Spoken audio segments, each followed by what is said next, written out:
Well, welcome to you all, and thank you for joining Bath for Europe's Eurocafe. Since lockdown, we've held a range of speaker events on Zoom, all of which have been recorded and can be found on our YouTube channel. If you just Google Bath for Europe YouTube, they should pop up.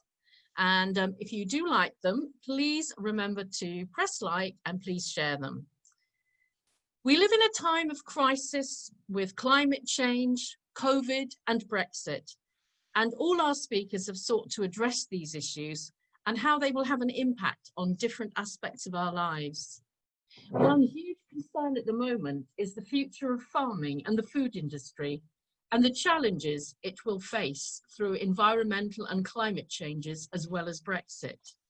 So we're extremely fortunate to welcome Ped Asgarian today, who is an expert in that field. Oh, sorry, that's a bit of a pun, but anyway. So, here's Ped. Ped studied environmental sciences at university, which led to a career in food production and retail. He has been managing director of the community farm in Chew Magna, which is a social enterprise trying to revolutionize and innovate the food system for the betterment of people and the planet. He's just started, he said on Tuesday, his new role as director of the charity Feeding Bristol, which aims to facilitate systemic change in the food system while addressing issues of food poverty and insecurity in the region. He's also a founding member of the board of Bristol Food Producers, which is an organisation aimed at upscaling local food production and distribution in Bristol. Before I hand over to Ped, I'd like to give a few words as to how this event will pan out. We're going to keep everyone on mute for Ped's talk, but feel free to use the chat option if you want to make comments to others, post links to useful articles on the subject or anything else. If you keep your questions to the end, you'll be able to ask them by either physically raising your hand and hope that we will see you because we are split over several screens, or by using the raise your hand function on the toolbar. After the talk and questions, Alice will give you some information about our upcoming events, and then we'll keep the cafe open for a general discussion so that you can stay and chat or you can disappear quietly as you wish. And now please give a warm welcome to Ped Asgarian. Thank you. A warm, silent welcome. A warm silent. Well, you can, I mean, actually, you can do, you've got your little reactions thing, so we can do this. Thank you very much. There you go, Ped. Well, thank you very much. Thank you very much for having me today. Very much appreciate the chance to come and talk. I'm not too sure about being called an expert, but we'll see what you think, I suppose. So I've got a little presentation that I'm gonna whip through fairly quickly. I think a lot of the value will come in the discussion that we have out of it, and I'm going to just maybe raise some points and some things that might strike a chord with some of the people here, and then we'll just go into like questions and discussion about what I've said. You'll probably get the feeling when I go through this, and it's probably not too far wrong, that I don't very much don't disagree. I very much don't agree with our current let's say form of capitalism and food system that we have created, and I certainly think that there's a much better way of doing that, but I do also realize that often can grate with some people, so be warned. Right, so I will just share my screen now and we'll crack into this. So hopefully everyone can see that. Great. Right, so where should we start? So food and farming breaking point. No, I don't know what level of engagement you'll have with your local food scene or national food scene, or how much you know about what goes on there. Certainly in my view, we've got a very broken food system. We've got a food system that is rife with many problems, and these are just to name but a few of them that I put onto here. Primarily, we have a farming system that for the last 50 years has relied on intensive farming, has had a subsidy system that has encouraged intensive farming to the point that has caused huge amount of degradation in our countrysides, not just in the UK, but globally.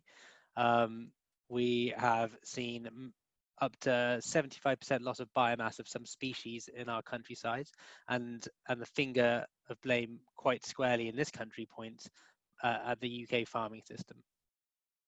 This farming system and this food system that we've created as well, that is dominated by the supermarkets, has restricted new entrants, has restricted the ability of people to access food, has forced higher levels of food poverty within our country. And the UK now ranks as one of the worst countries in the developed world when it comes to food poverty, when in our supermarket shopping trolleys. This is the food, and I think it's very clear that food poverty is not about not being able to afford food. It's more about the access to good food, and the way that our food system and the supermarkets dictate how we shop and how we buy food involves people being attracted to over processed foods, to foods with lots of sugars and lots of salts inside them, ready meals that are very low in nutrition.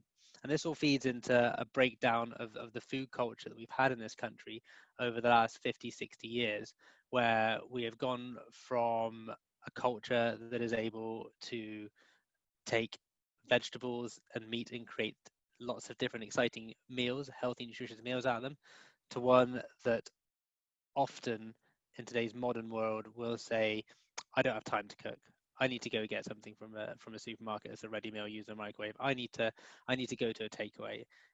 This is something that grates with me quite a lot, considering the fact that I've had a job over the last 6 years where I work 50, 60 hours a week at times, and yet my partner and I always find time to make sure we have a cooked meal at home. So it is possible to do it with a good bit of planning. But this is all part of the problem of the food culture that we've created here. We have had food and farming has sat at the heart of progression ever since we started cultivating the land, and this was progression that was driven also by communities' engagement. As we have developed our food and farming system to one that is a much bigger global system that quite frankly relies heavily on large scale production, it has minimized the amount of interaction that we as a society have with food and where our food comes from and how it is grown. And this is a big part of the problem for me. Of course, Bath for Europe, you guys are quite interested in Brexit. Brexit's quite important.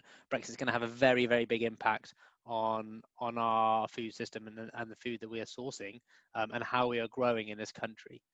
In particular, first thing I put on there, trade. We rely on somewhere in the region of 70 to 80% of the food that we consume in this country coming from imports. We do not grow a huge amount of food here. In fact, again, that system, that food culture that we've created is all based around being able to get whatever food you want, whenever you want it. The notion of eating seasonally has pretty much been eradicated throughout the majority of this country.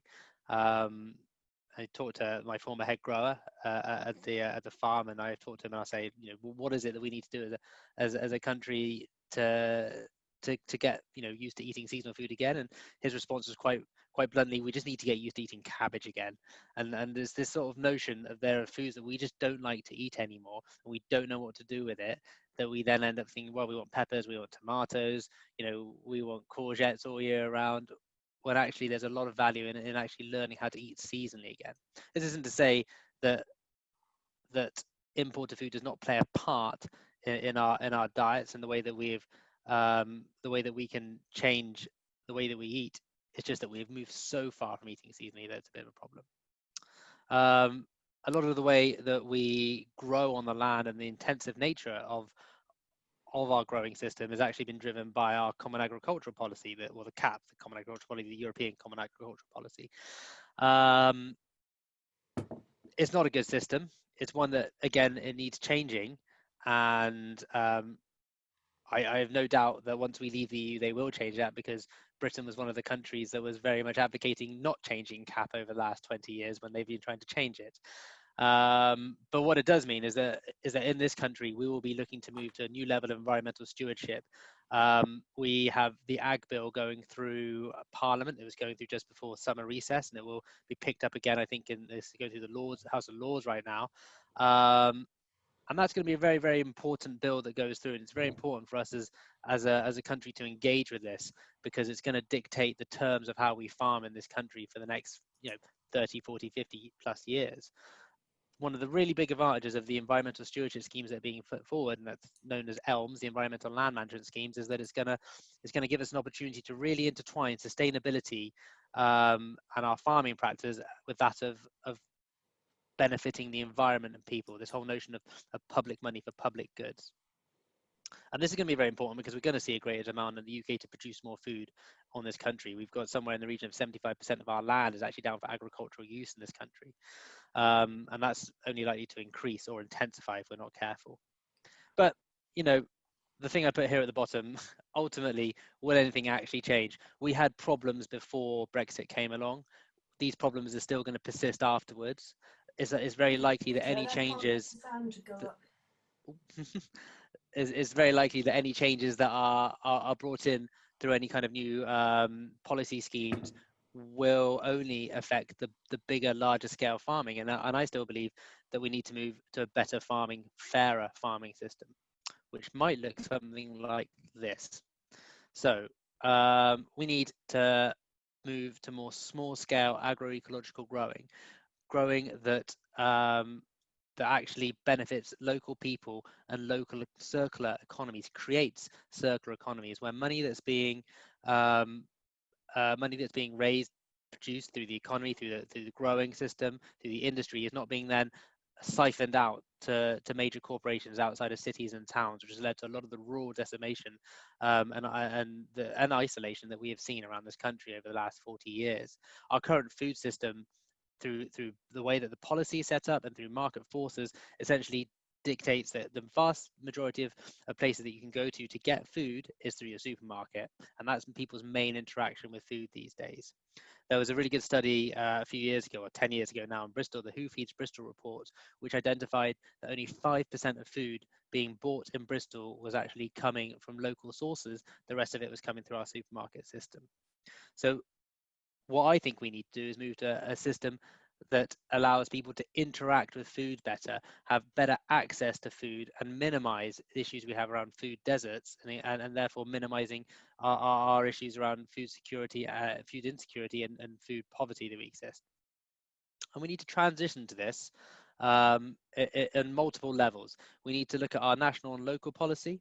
The national policy and local policy, whilst they can be quite different in many places, and I think again Bristol is a wonderful example of how you have a very vibrant food culture and food scene compared to much of the country, and it's almost counter to the national policy. But the national policy needs to really encourage and normalize this kind of behavior in our food system. We need to give people better access to good, healthy food. It can't be, and I think COVID has really heightened, when people were going through lockdown and people were stuck indoors, the sort of issues that we had around access to food, the food deserts that were existing in this region in particular, where I was involved in initiatives in Bristol primarily, where we were trying to work out how do we get food to people. And when those food packages were originally arriving, those original pallets of food that came in from the government, and you might have heard some stories of how when people were opening boxes, they were full of chocolate bars and sugary snacks, and this isn't the kind of food we need to be giving people. We shouldn't be normalizing this kind of food behavior. We have enough problems with health and obesity in this country as it is, that we need to be encouraging a better food culture. Innovation and resilience is incredibly important as well. I think one of the biggest problems that we have with new entrants into small scale farming is that they struggle to have the support they need and the innovation that they're after. And it's not innovation by talking about, oh, let's get robots on a field, let's get out the workforce away from the fields and try to minimize costs. It's innovation in the way that we are interacting with communities. It's innovation with the way that we are getting food to people, innovation through the different routes to market to break down the barriers that people have to food, both through very physical routes to market, and also through barriers that are created through culture and language. We are a very multicultural society now, and often local food in itself and the language you use in that really drives down engagement with a lot of communities, especially communities in impoverished areas that are more diverse. because they're all based around local heritage, traditionally UK grown produce, when actually we could be looking to grow a much more diverse mix of food that allows people from all cultures and backgrounds to engage with that.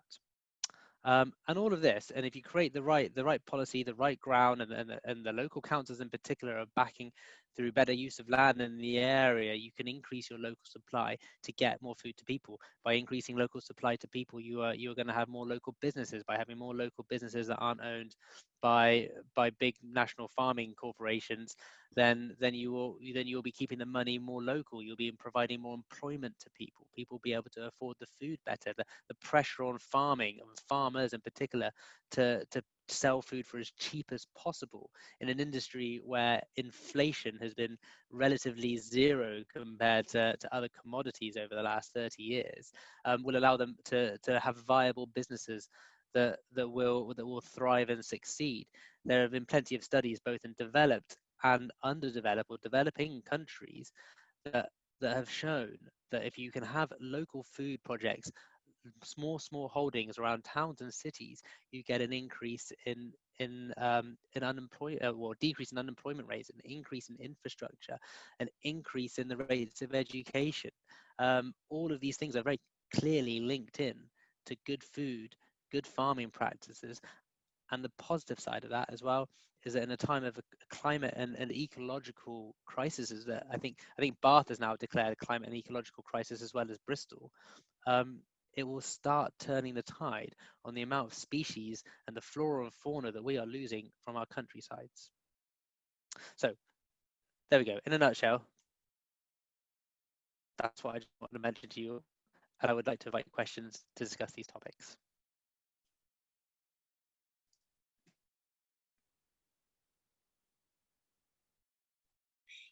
Thank you so much, Ped. That was very, very, very illuminating, very thorough, and has certainly given me lots to think about. Does anybody have any questions? I'm trying to look at raised hands. Okay. Misha, could you ask Ped your question? Oh, sorry. Misha, I'm trying to unmute you. I think she'll have to unmute herself. Okay, can you unmute yourself? Is that better? Yes, perfect. Go for it. Okay, so Ped, this is my question eventually. Baines Council are looking at ways to utilise the hundreds of vaults under the city. A company in London are already supplying Waitrose, etc., with their extensive underground farm. Since microgreens are highly nutritious, they could make a healthy addition to the diet of those who are using food banks. Do you see Bristol and Bath working cooperatively to barter their specialist products? Mushrooms have been identified as a major source of vitamin D, and we have plenty of woodlands and mushroom entrepreneurs. Bristol is brilliant at producing home-cooked pies and pâtés and running cafes. Avon, Bristol and Bath, started the street recycling collection scheme. It's still working. What do you think? So is the general question there about being more collaborative between Bristol and Bath? Yeah. Yeah. Okay. Yeah. I think that we need to work out how to do this much better. I suppose I'm quite uniquely positioned in that I live in Bath. I work in Bristol. I work in the food scene in Bristol, and I am connected to the food scene in Bath as well. I've always found it quite disappointing at the level of engagement that Bath has with food compared to Bristol. I have the community farm is a wonderful example of an organization that is actually based in Baines, yet I would say 85% of our interaction when it came to local food scene was all in Bristol, because that's where the people were getting in touch with. Can you come and talk about this? Can you come and talk about this? We don't really get that in Bath when I was there. We had in Bath, we got the Sustainable Food City Award of Bronze a few years ago, which is run by Sustainable Food Places, which the idea was to encourage cities to increase the amount of food being grown, increase the amount of local food being, going into public organizations, for example, and also just encouraging citizens to change their food habits. It was a very good effort from Bath to get the bronze, but unfortunately they've dropped that bronze award and they're not going to be going to try and renew it. In Bristol, they got the silver award to begin with. We're now going through a campaign called Going for Gold, because we're going for the gold award for a food city in Bristol.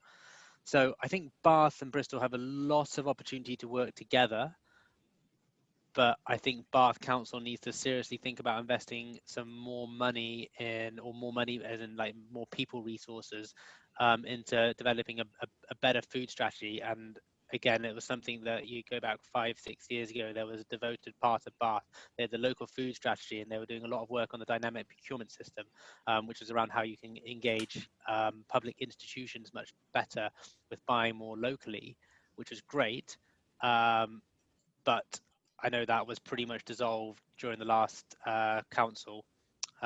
This is, pre the Lib Dem council we have now, and a lot of those people that were working in that section of sustainability, those jobs were just made redundant, unfortunately. Does that answer your question, Misha? Yes, it does. Yes. On the chat, basically that sort of touches on a lot of that. Catherine Butler, you had a question. Do you want me to ask it? I have unmuted you. If you unmute yourself, there we are. Okay. Catherine, would you like to raise that? Hello. Following on really from what Ped's been saying? Yes, indeed. I'm thinking about how do we encourage councils generally? Who is best to approach the councils? How do we encourage them to undertake this excellent, local community farming and using local goods and so on? Where do we start with that? I think it's a mixture of. I think one of the things in Bristol that's quite unique is that you've got a lot of groups, a lot of community groups that have been doing this for many, many years, and they were quite happy just to plow on without the thumbs up from the council. A lot of the time it was a case of like, we're going to do this, and then you're going to be in a position where you have to engage with this because it's happening. In Bath, there are obviously, we've got the transition food group.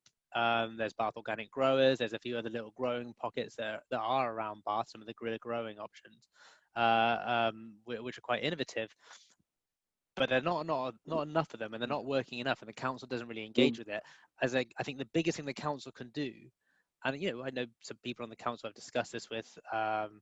There's obviously Councillor Warren is very pro this approach, as is some of the officers that I know in the council. It just needs maybe, and I know times are hard, and austerity has hit the council very hard, and most councils currently, with what we've had with the COVID situation, are quite frankly running on fumes.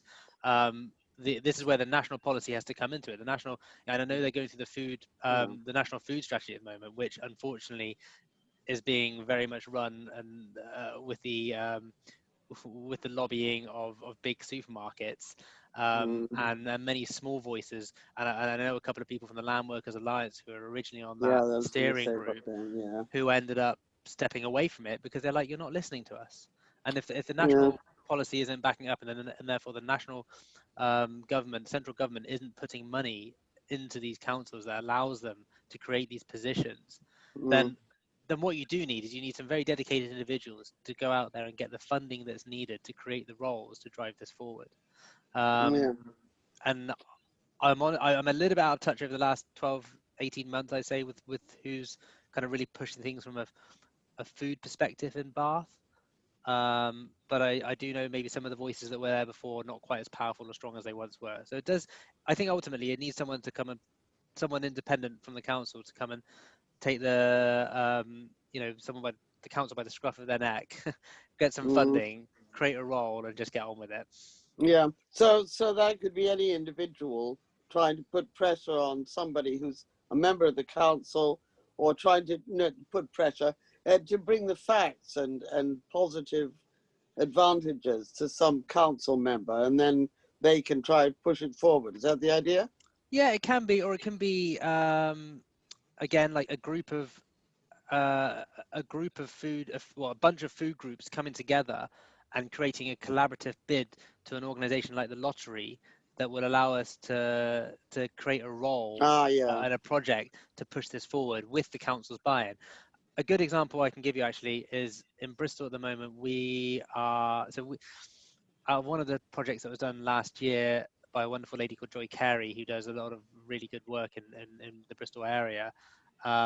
We came up with this idea. We stumbled across this idea of this regional vert program, which is actually this regional growing system of social investment that's based in Germany. The idea being you have local social investment from businesses and people.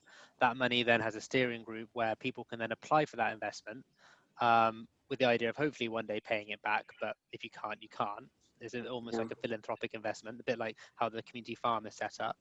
And those organizations that apply have to hit a certain number of criteria. For example, they might have to be transitioning to organic growing, or they might be paying people of a fair wage for working in the organization. And then it can be also done at a number of levels to create a more circular economy. So you could be investing in retail, supply, the supply chain. You could also be investing in green energy as well, which often is actually, in terms of investment, quite a good one for return. So we took that forward in the Bristol area, presented it at the Oxford Real Farming Conference last January, which got a lot of good support nationally. And we are just going through a second phase of our funding bid for a couple of £100,000 to actually get this project up and running in Bristol, with the idea of it being Bristol and Bath. And I've had some tentative discussions with a couple of the team and the sustainability team and the Bath Council about getting a letter of support from them, because that might be the sort of thing that can sort of unblock it a little bit and get things moving again. Thank you. Thanks. Thank you. Anna Berrier had a question about the fertility of the soil. Anna, would you like to ask that now if I unmute you? Could you unmute yourself, Anna? Yeah, I have. Yes. Yes, Ped, I have heard, perhaps not so much in recent months, but I've heard, can you hear me? Yeah, I can hear you fine. Yeah. I'm concerned about the fact that apparently there's only another 50, 60 years of worth of crops in the world's soils. What, do you think that is right? And if so, what are the structures you're involved in do to promote the fertility of the soil long term? So yeah, ultimately we are the intensive farming systems that we have in this country and around the world are absolutely. You might want to just mute Steve Rouse, I think it is. Oh, sorry. Hello. Oh, apparently this is actually being heard. Steve, can you mute yourself, Steve? Yeah. There we go. So yeah, we are destroying the soils. We are destroying the soils of all the health and nutrients that it has. And if you can imagine, like your soil like a bank, if you like, and every year that you're growing, you're taking out of that bank, and you're taking all those good nutrients out. Well, the whole point of agroecological and organic growing is that you work on crop rotations, so that you manage your soil nutrient bank. You're putting nutrients back in by changing the different types of crops around your fields every year. So different crops take different nutrients. You wouldn't grow the same crop in the same area for more than 2 years in a row, for example. And then in that land, so you might have, again, for example, the farm we had 10 acres of land, 12 acres of land in cultivation, of which we'd have actually only 6 to 7 acres of that actually being grown on. And then the other kind of 4 or 5 acres was down to fertility building. So every year you would do 1 or 2 year green lays. So you'd be planting things like your clover, for example, different types of grasses on there. And what they do is they help manage the soil fertility. They put nutrients back into the soil. And the whole principle of organic and the agroecological growing is that you're managing your nutrients, and you're managing not just your soil nutrient levels, but also your topsoil erosion, which is a huge problem on our intensive farming.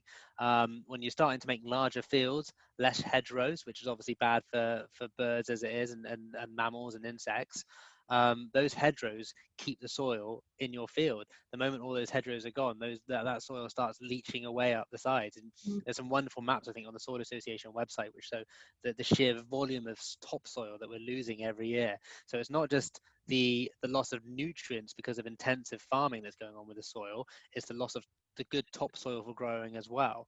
And this is a huge problem.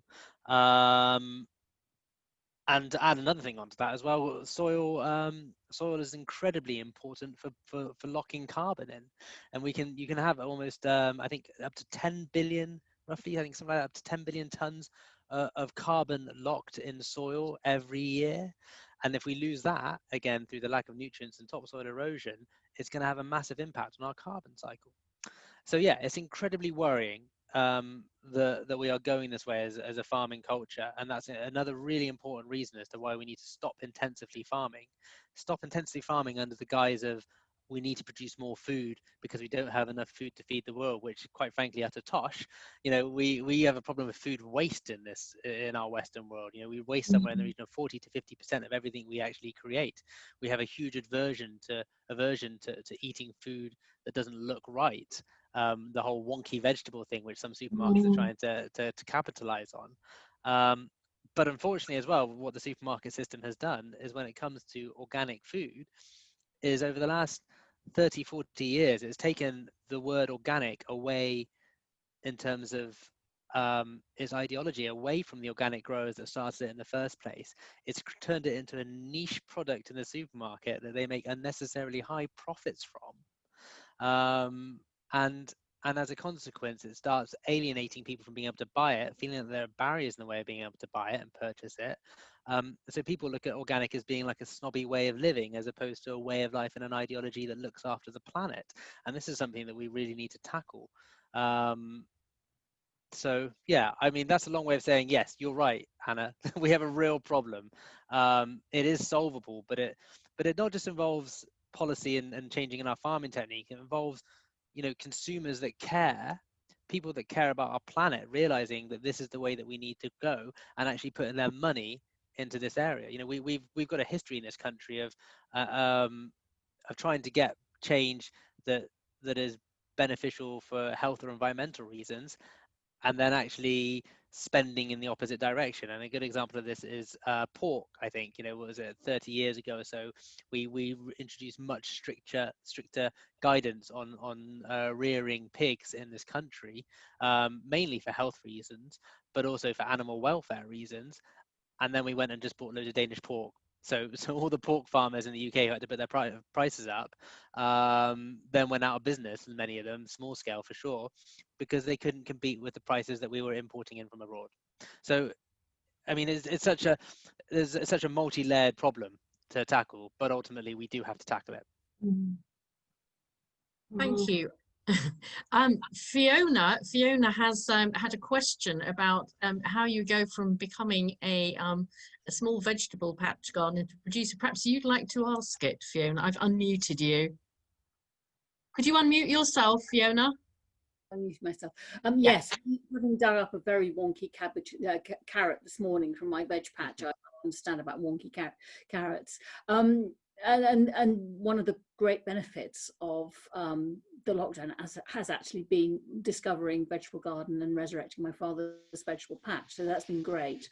I'm sure I'm not alone in this. So the question is how one then scaled. I mean, not that I think this is necessarily going to be my retirement project, but how does one scale up from just being a veg patch allotment grower to doing it professionally, particularly when there are such high standards for vegetables? Because I mean, I know that where we are, there's a market garden, there's a derelict market garden just next door.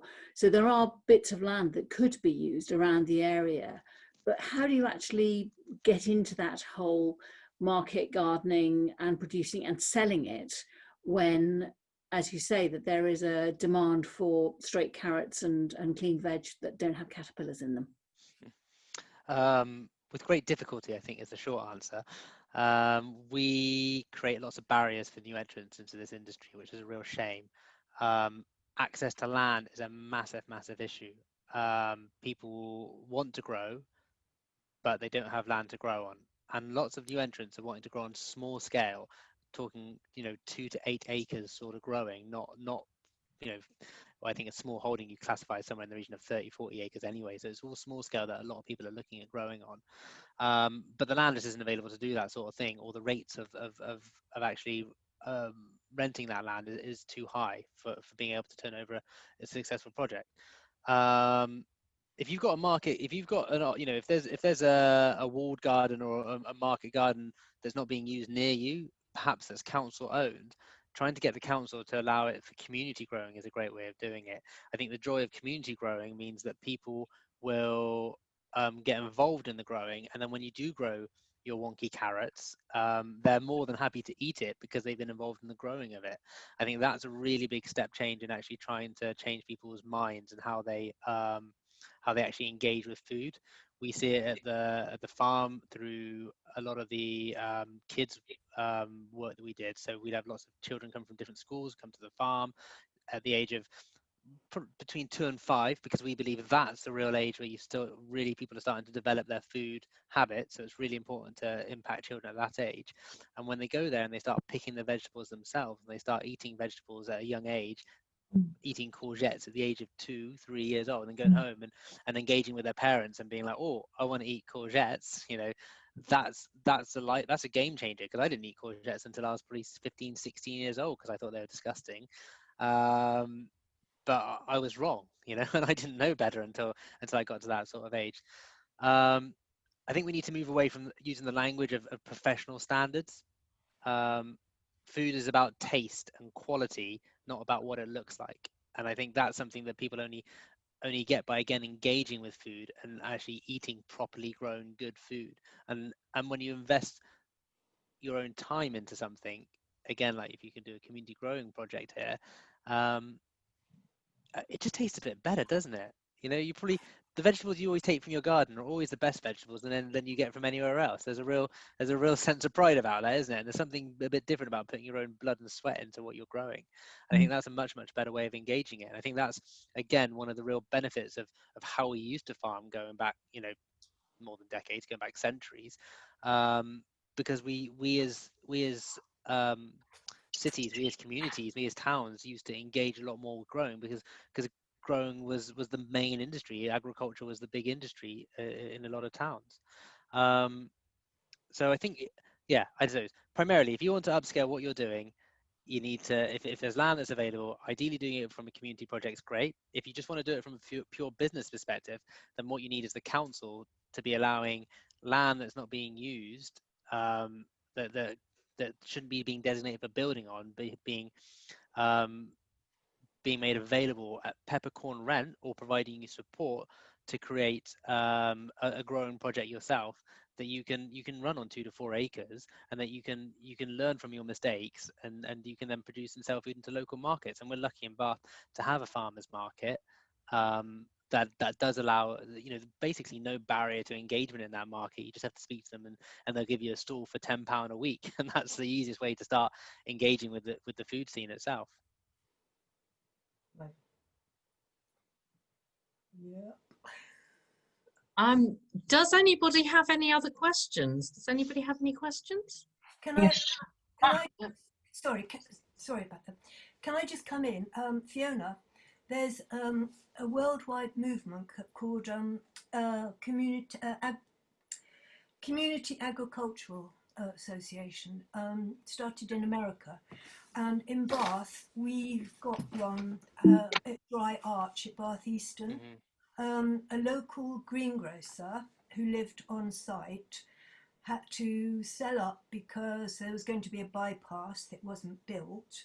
So his orchards just went to ruin. And about 6 years ago, a group of people negotiated with him to go half on any profits if we did all the work. And it's really successful. The local school is involved, and I understand that there, it's called CSA, and if you look it up, you'll actually find examples near you. They've got an amazing one in Stroud, really successful. So the Stroud one was very good in a very similar way that you're mentioning as well, that that they actually bought the land from a farmer that wanted to sell. It was really, Yeah. really good. And they've got 2 full-time managers. Yeah. Mm. Thank you. I've actually been in contact with them about picking apples from our orchard, because I can't cope with all of the trees that we have got. So I'm hoping that they will come at least and pick the apples so we can turn them into juice. But thank you for that. That's really helpful to know. The CSA network is really good in the UK. The Community Supported Agriculture Network is really good, but unfortunately, they're you know, and I've worked with them in the past quite a bit. They are a very small organisation. They create this wonderful image because they punch so far above their weight as being a very good, very big organisation. It's one person basically running that on part time. And that's all the funds they've got to be able to do that, which is a real shame. But it does bring a lot of community supported agriculture around the whole of the UK together. Thank you. Anybody else? Alice has got a question. Just wondered, I think a lot of us are concerned about, now that we're leaving the EU, about food standards in this country. And I realise, you know, we've had an agreement about those standards being, you know, on the level playing field with across the EU countries. And now that we're leaving, are you concerned about trade deals with America and things like that, and what that will do to our food imports? Yeah, very much so. And I think what the government have done, which is incredibly sneaky, is that while we've all been concerned with COVID and what's going on there, they've been passing lots of cheeky little laws through that we've not been paying attention to. So a lot of these deals around, you know, basically having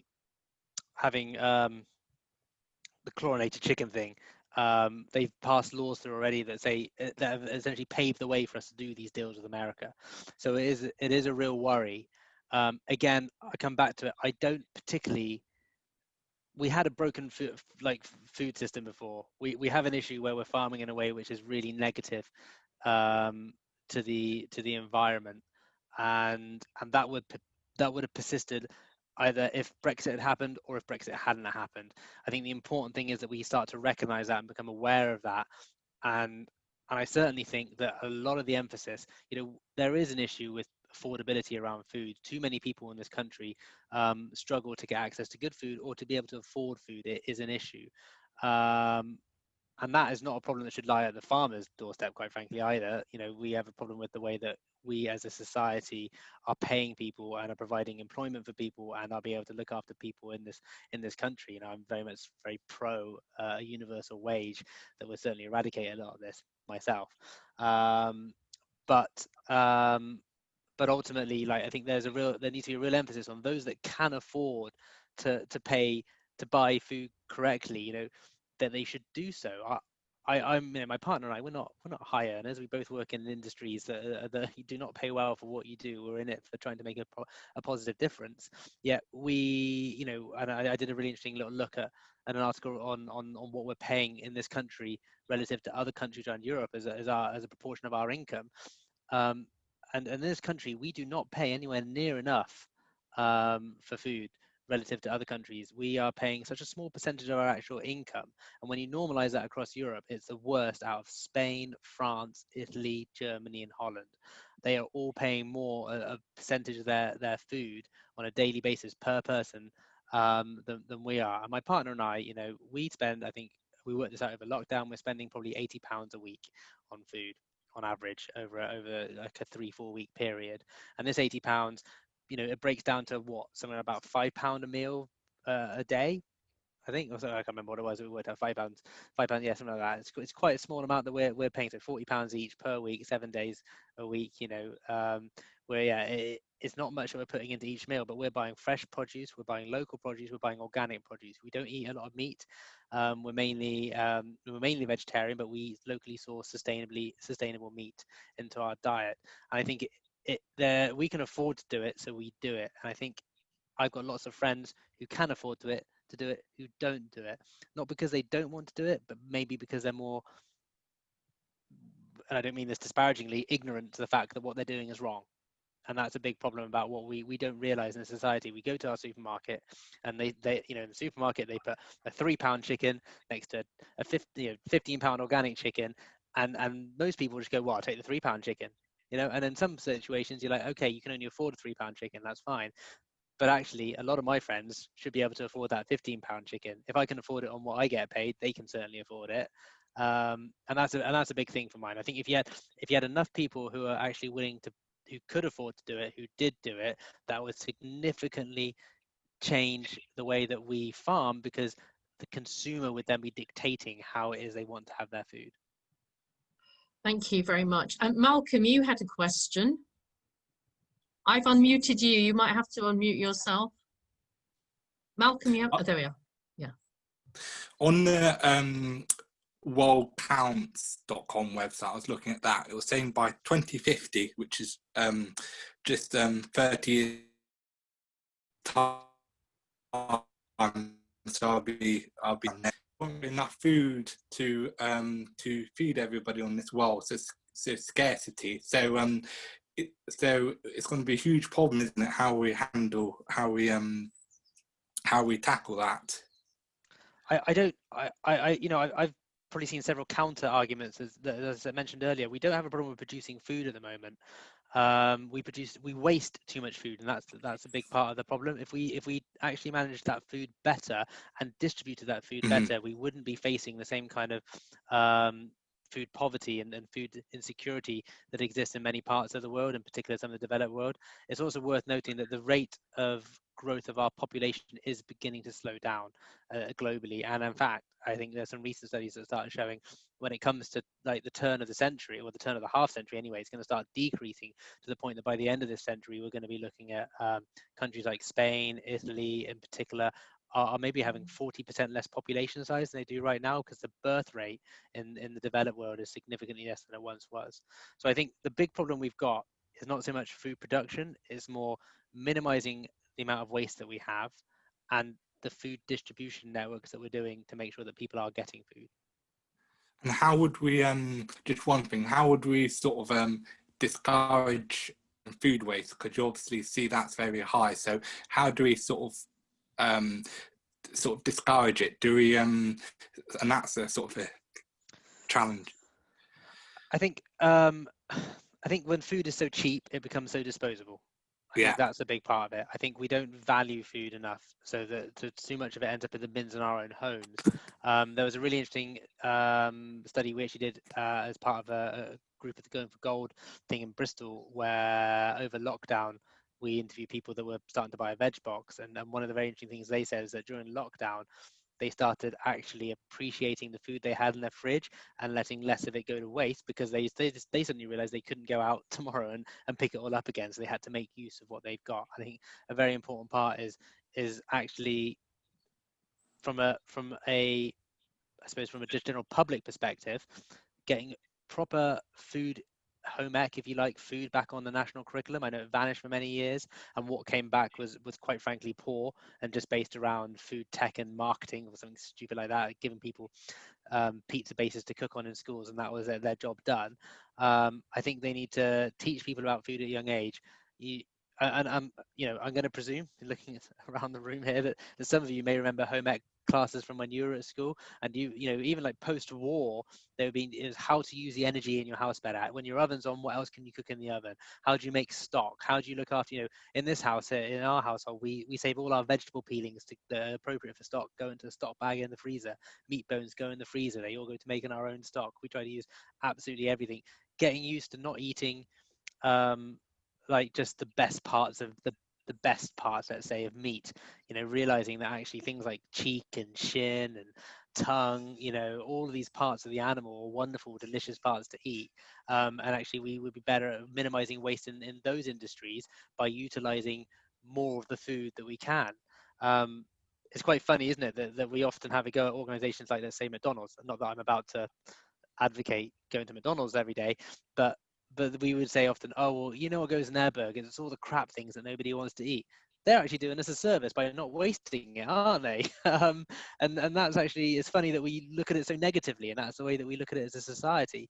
So there are so many points within our food chain, from actually production, when we come back to the wonky carrots or cauliflowers that have gone a bit yellow in the field, that are being thrown away before they even go to the supermarket because they're deemed that they won't be sold because of the consumer perception, all the way through the supply chain to the parts of the animals that we think that people won't want to eat, that we're just throwing away, burning, wasting, or just giving it, you know, to turning it into dog food, all the way through to the supermarket system that over orders, that wastes. You know, I work with Fair Share in Bristol, Fair Share Southwest, and the amount of pallets they get because one tin is damaged in a pallet, so they say, no, we're not accepting that, so the whole thing gets wasted. If an organization like Fair Share weren't existing, we would just be throwing away so much food there. To how we deal with food in our homes, and the education that comes with that, as to understanding, you know, what we can cook, how we cook it, how we make the most out of what we're cooking, and minimize what we're throwing away. Actually, it was quite interesting you've just talked about that, because on the chat, I'm sure you're not following the chat section, but quite a few comments have actually been raised about that. David said that, you know, an awful lot of our food goes waste before it even reaches the shops, and Ruth talked about Fair Share, so that's really really significant, because so much actually goes waste before it even reaches us. Ruth did actually suggest we all go vegan, so there's an idea. Yeah, I think the veganism thing's a funny one. I personally, I mean, I'm a meat eater, and I don't eat that much meat, but I think also meat, in particular ruminants, cows and sheep, form a very important part of the carbon cycle in this country. We grow grass better than anything else in this country, quite frankly. And the one thing that processes grass and unlocks the carbon that's there to keep it going in the carbon chain are ruminants, and they're a really important part of that. I think they also, sheep in particular, form a very important part of agroforestry, and how we can manage and look after our soils and our lands. I think there's very few vegans that I come across that I would say are having a more positive impact on the environment through their eating than I do, and my approach to eating, because most vegans I know will go to their supermarket to buy their food, and if they're buying vegetables from a supermarket, then that's being intensively grown, then that's having a much more negative impact on the way that I eat, because I only take a small amount of meat that comes from very well-sourced, ethically minded, environmentally minded meat production. And intensive vegetable farming, quite frankly, is just as bad as intensive, well, not as bad, but almost as bad as intensive meat farming. In fact, the vast majority of organic that you get in supermarkets comes from places like Almeria in Spain, where large-scale organic, again, is just as bad as, well, not just as bad, but significantly worse than small-scale organic, and as intensive farming. So it's still having a negative impact on the environment. And in Almeria in particular, this area that's called the Plastic Sea, I think if you Google it, it will show you this wonderful picture of all these polytunnels, which are all on the south coast of Spain. And not only are they growing in a way that's having a very negative environmental impact, but they're also growing in a way that abuses human rights in the way that they employ people, immigrants in particular, and put them to work in those tunnels. So yeah, veganism is really good, and it does form a part of our society. But again, from another flip side of when the supermarkets are dealing with it, you go into the supermarkets now and they've got all this plant life, they call it, don't they? Plant life ready meals. It's just a way for them to latch onto something to produce a food that is over processed, and also having a negative impact on our health as well as the environment. So yeah, I think veganism, let's call it true veganism, is really, really good and really important part of a mix of our society. But we are not, as a society, dealing with veganism properly. And again, capitalism is getting its claws into what veganism is and changing it into something that is fooling people into thinking that they're having a positive impact when they're not. Well, thank you so much, Ped. That really has taken our whole sort of event off into a different area, and so there's so much more we could probably talk about. At this point, unless anybody else has got a question, I will draw the formal part of the event to a conclusion, and let's please all give Ped a big clap. Or you can actually do it using your little reactions, because we have learned so much today. The talk will be put on in due course on our Bath for Europe YouTube channel. And I would like to say thank you to Ped and hand over to Alice, who will tell us about some of the events that are coming up. Thank you so much. Thank you very much, everyone. And just so you do, when you do Yeah. put this on live, when it comes to the veganism thing, I totally appreciate that it's a much deeper topic that has a lot of pros and cons. And I don't want to be, I don't want you to put this online and get a lot of bad Oh, of course. feedback from vegans. Like veganism does form a very important part of our future food system, and there are a lot of very positive merits to that. And it's a much deeper conversation than I have summarised that. And actually, that's still part of the recording, Ped. I'm going to stop the recording now. Okay, thank you. Thank you very much, everyone. Okay. Thank you.